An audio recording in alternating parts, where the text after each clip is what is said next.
The knight watched as the hungry elves sat with the protagonist by the fire, and he offered them to fry a piece of meat better and try it. He said that it was pork, so it should be well fried. Then Lloyd looked back at his assistant and told him to come closer to them. A moment later, they were all sitting together by the fire where the meat was cooking, and he explained that this was his guard warrior, not a servant. At this time, the commander Muira was chewing a piece of meat with appetite when she was introduced. Then the knight looked at the smoke coming from the meat when he was told to introduce himself. At this time, the commander continued to chew a piece of meat and looked at Lloyd, asking him if they would have more room. At the same time, Melika hid from behind a tree when she was asked to come out. Then she sat down next to Xavier, pressing him to the commander, who dreamed that she had been starving for months and now they could share meat with her. The brown-haired man with a spreading smile pointed his hands at the fire and said that they could eat as much as they wanted because they had stocked up well for this journey and ordered them to eat to their heart's content. At the same time, the rest of the elf army aimed at the clearing near the fire where the guys were sitting because they felt that they were still being held at gunpoint,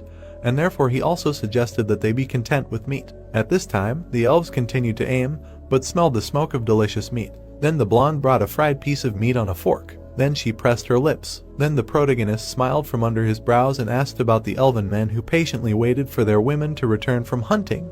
They must be starving to death now. At that moment the commanders together with their assistant tearfully closed their eyes and cried. The main character crossed his fingers and smiled maliciously, asking about the elven children and how long their elders would be able to resist hunger. At that time the commander, gritting his teeth, sat embittered when he joked whether it would be hunger or the law of the jungle, which would be the first to get to them and no one knew about it. Lloyd smiled sarcastically, crossing his fingers with tears in his eyes and said that the tears completely blocked his view. At that moment the commander strongly twisted his face with tears in his eyes and frowned. At that time all the elven women began to cry and hug each other, closing their eyes. At that moment she tried to hold back her tears